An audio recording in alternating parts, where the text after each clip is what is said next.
você que acompanha o balanço geral aqui diariamente, está vendo que desde o dia 12 de agosto desse mês aqui, dia 12 ou dia 11, né? A gente tem mostrado o caso de um homem que teria importunado uma criança de 10 anos em Marituba, lembra? O taradão de Marituba.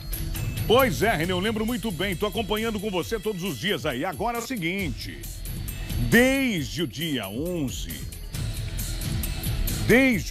de agosto, quando nós mostramos aí, ó, aquele é o caso da menininha lá, ó, a menininha de 10 anos na tela, correndo. Outras vítimas apareceram. Outras mulheres apareceram. Não só mulheres que dizem ter sido importunadas recentemente, como também de anos anteriores e de até muitos anos atrás. Uma das vítimas, olha só, chegou a dizer que também foi enganada e perdeu o veículo para esse homem. Outra vítima alegou sofrer ameaças da companheira desse suspeito. E agora, hoje, mais uma vítima denuncia esse homem. Ele teria se exibido sem roupas para ela. Meu Deus do céu. Sem roupas. É o tal lá do desejo de lascívia. Eita lasqueira. Mas quem me chama agora ao vivo na tela do Balanço Geral, mais uma vez, é ele, Luiz Otávio. Luiz, que história é essa? O cara gosta de ficar pelado na frente dos outros? Que história doida, velho.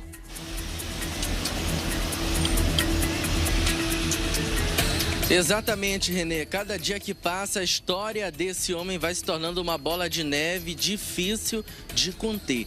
É claro que aqui o Balanço Geral está mostrando com exclusividade todos os casos, desde o primeiro momento em que esse homem importunou a criança de 10 anos, que depois a gente descobriu que se implica aí no crime de satisfação de lascívia, até agora.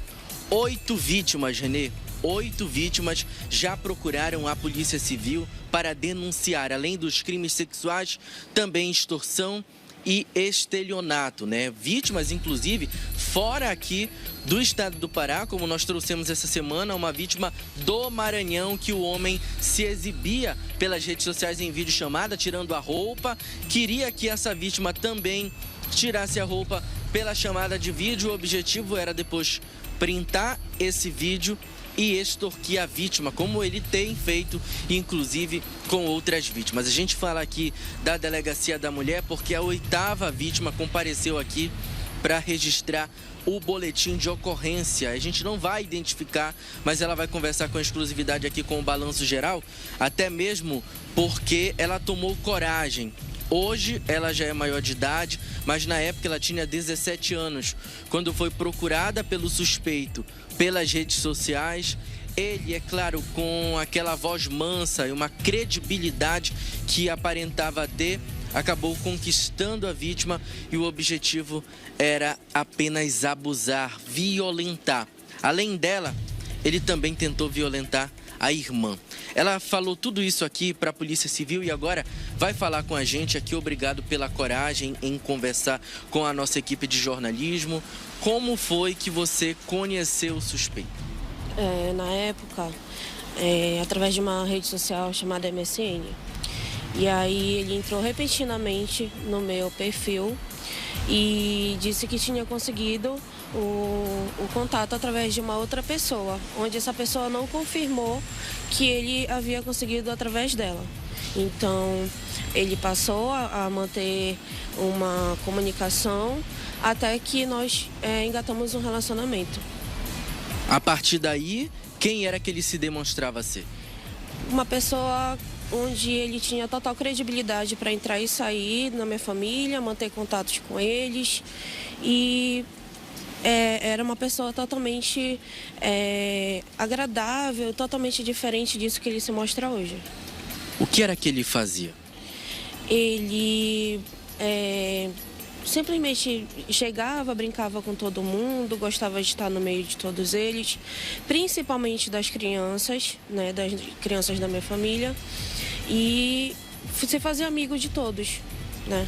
com aquela lábia, com aquele jeito dele de se expressar, onde deixa todo mundo confiante de que ele é realmente uma boa pessoa. A partir de que momento ele se mostrou um abusador? Quando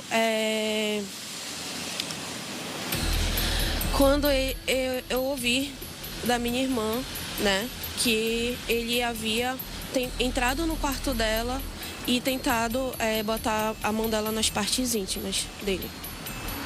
Que circunstâncias isso aconteceu? Foi quando eu trouxe ele para dentro da minha casa, confiando que ele seria realmente uma boa pessoa. E de madrugada ele saiu da onde nós estávamos para ir invadir a privacidade dela no quarto dela. Ou seja, ele teria dormido contigo e na mesma noite, enquanto você dormia, tentou atacar tua irmã? Sim, foi isso que aconteceu. Quando tu ficou sabendo disso, como tu te sentiu? Eu me senti muito mal, porque infelizmente na época eu acreditava muito naquilo tudo, mas com aquele poder da palavra que ele sempre teve, né? A gente abafou e deixou as coisas do jeito que estavam, correrem do jeito que estavam. Mas hoje eu percebo que eu deveria fazer isso, dar essa denúncia, não só pela minha criança, pelas nossas crianças da minha família, mas por essa criança também que passou por isso agora, nesses tempos, por outras vítimas também. Inclusive, a gente ficou sabendo que ele também tinha apelidos na casa, pelo fato dele sempre gostar de estar com as crianças. Era Patati Patatá, Xuxa, porque ele gostava de estar no nosso ambiente familiar, com as crianças. Ele dava bombom, dava lanche, essas coisas. Em algum momento durante o teu relacionamento com ele se demonstrou ser essa pessoa contigo, alguém que forçava um tipo de relação, alguém que de certa forma tinha algum tipo de violação? Sim. Nós chegamos a ter... ele chegou a ter um momento de... Nós saímos para beber e ele sempre abusava. Quando a gente tinha esse momento de sair para beber, ele abusava de mim. Sem o consentimento? Sem o consentimento. Quando foi que caiu para ti a ficha de que tu estavas realmente lidando com um possível abusador diante de tantos casos? Foi quando eu passei a perceber que ele realmente era uma pessoa que tinha desejos por outras coisas que iam de contra a minha... o meu jeito de ser, o meu jeito de qual fui criada perante a minha família. Então, eu comecei a perceber o comportamento dele com as mulheres, com as crianças, e eu passei a entender que aquela pessoa, por mais que ele dissesse que ele era uma pessoa boa, que ele não seria capaz de fazer aquilo, ele era, assim, uma pessoa que era capaz de machucar, de mentir e de violar uma pessoa, uma mulher, uma criança. Quanto tempo de relacionamento? 4 anos. Nesses 4 anos, o que te motivou a, depois de muitos anos, vir na delegacia para tomar essa decisão? A gente vê, inclusive, que tu tá bem nervosa, emotiva com tudo isso. O que te motivou depois de tanto tempo? Como eu falei pro doutor Leandro, desde quando tudo aconteceu, eu comecei a acompanhar nas redes sociais, no jornal, e isso mexeu muito comigo, porque era mais uma criança, né? E quando eu vi tudo, eu escrevia, apagava, procurava o perfil da mãe, acompanhava tudo em primeira mão. E quando eu vi a live deles agora nessa semana, eu tomei coragem e falei que eu queria fazer parte de tudo isso, porque eu queria defender agora, nesse momento, tudo que ele havia feito comigo, com a minha família e com a minha irmã. Tu quer justiça? Quero justiça. Aí, olha, Renê, muitos anos depois, né? Além dessa vítima, outra vítima também está aqui na Delegacia da Mulher, prestando depoimento. A gente está aqui com o doutor Leandro Amaral, que desde o início está sendo nosso parceiro né? Nesse caso aí, até mesmo recebendo essas informações dessas vítimas. Doutor, a vítima que está aqui dentro, ela não quer falar, ela está bem nervosa, inclusive a gente percebeu o nervosismo, mas já são 8 vítimas, né? Fora uma que desistiu de fazer essa denúncia. Sim, boa tarde. O número de vítimas considerável, a gente percebe que existe uma continuidade delitiva. Ele continua solto em liberdade apenas porque as investigações estão em curso, mas nós acreditamos em uma resposta das autoridades policiais e principalmente do nosso judiciário. Ele precisa ter a sua liberdade cessada para que ele não faça outras vítimas e também para que as investigações, para que as apurações, elas possam ocorrer com isenção.